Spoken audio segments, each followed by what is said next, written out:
the estranged spouse of the Cabinet Minister Malusi Gigaba, Norma Gigaba, also known as Norma Mngoma, withdrawing from giving testimony at the state capture inquiry. Let's speak to the legal analyst Benedict Phiri with us now. Benedict, good evening to you. Nice to actually see you in a studio. Yeah. Thanks very much indeed for making the trip. Firstly, this comes as a surprise. Norma Gigaba's attorney essentially just saying she'd received instructions. We don't know yet why she's withdrawn from giving this testimony. Yes, we don't know at the moment, but as an attorney, you do act on your client's instructions, and if the attorney has been instructed accordingly, that's what they have to convey to the Commission.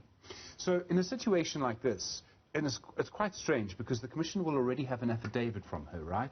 We can't see it. I mean, it might appear on a WhatsApp group near you, but it hasn't appeared on a WhatsApp group near me yet. So does this affidavit have any value to the Commission without her testimony? Yes, because it is still an affidavit. It is still given on oath, and it's on that basis that the former minister has actually been called to testify in front of the Commission, well, part of the basis. So part of the allegations that the former minister has to address relate to the allegations that were made in Norma Gigaba's affidavit. So it does have value to the Commission, even though she hasn't testified yet. Well, the conversation now starts about whether they can compel her to testify based on what's in her affidavit. She will be summoned, from what we hear. And then obviously she has to answer questions at the Commission unless she has any reason not to, which I think we've all understood this based on what the former president has gone through. You know, we stand to see what the Commission will do after summoning her to appear. If a witness offers or agrees to come and testify at a commission like this, presumably the evidence leaders would treat them in a certain way. They're not necessarily what the Americans would call a hostile witness, right?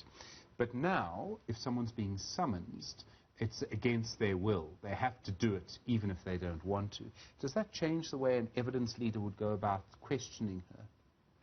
I don't think it should, because the rules of the Commission are quite clear as to how evidence leaders can put questions to witnesses, including even putting leading questions and in exceptional circumstances with the leave of the chairperson.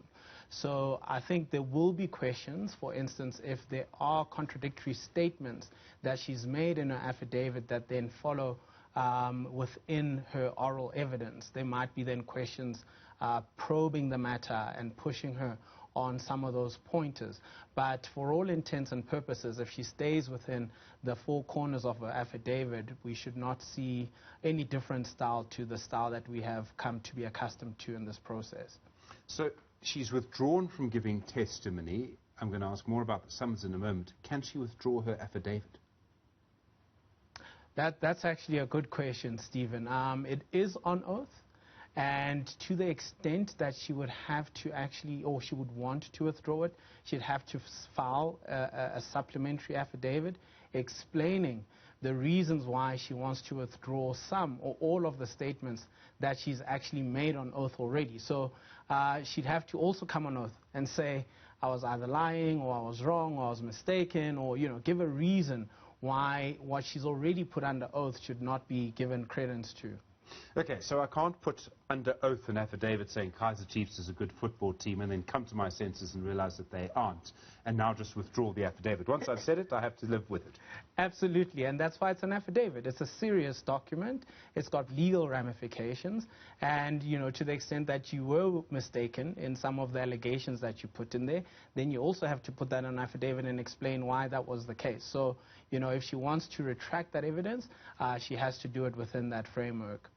Now, I need to bring up, it's quite a sensitive issue, it's quite a complex issue, and it relates to what's clearly a broken relationship between Malusi Gigaba, the former cabinet minister, and Norma Gigaba. I call her Norma Gigaba and Norma Mngoma because I think she prefers to be called Norma Mngoma, but her attorney referred to her now in tonight's proceeding as Norma Gigaba, and I suspect that is her legal name, so it's quite complex. I've just used both. But we know that they're in the middle of a divorce. We know also that it's not an easy divorce. I mean, I know that there's really no such thing. But the reason I mention this is that we've seen a court ruling on some issues around this already. Is it wise, let me put it like this, is it wise for the Commission to accept evidence from someone against someone else in the middle of a divorce proceeding? And I think anyone with experience of the world will know that a divorce proceeding in particular can be very, very difficult. I think, in the context of this matter, I think the Commission must at least pay some regard to what Norma Gigaba has put in front of the Commission. The question will then arise when the former minister brings his application to cross-examine her, what type of facts he will put before her that may seek to disprove the allegations that she puts or reduce their probative value, including the context within which these allegations are being made. And within that context, then Deputy Chief Justice Zondo will then do a balancing exercise effectively as to which of the evidence appears to be credible and which is sort of tainted with the divorce process, as we say. Yeah. You put that very well. Yeah. So in other words, if there's CCTV footage of his car moving in a certain place, that would corroborate a claim. If there isn't, then there's another issue. If they're still legally married, can a wife be compelled to testify against their spouse?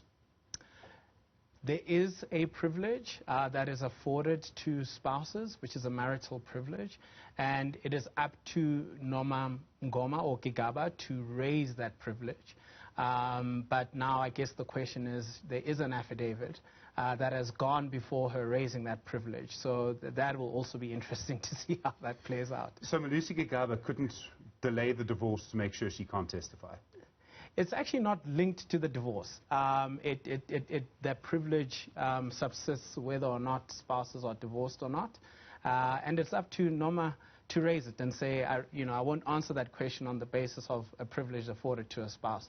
But as I say, interesting question, given that there is an affidavit with some allegations already in play. Yeah. I mean, very quickly, she's withdrawn from giving testimony. She's placed an affidavit. She can't withdraw the affidavit very easily, but she's withdrawn from testifying, but she will now be summoned. So she gains nothing from withdrawing from testifying.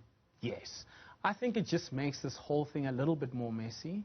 I think the former minister's concerns actually just take a little bit more credence. He did say that what is there is fictional or made up and is within the context of the divorce for leverage, right? So there's a question then around, okay, why is it now being suddenly withdrawn in the nth hour? And I think we might just interrogate the minister's protestations a little bit harder. Benedict Phiri, good to chat. Thanks very much indeed. It's fascinating, isn't it? We're not done with this story yet. I'm absolutely certain.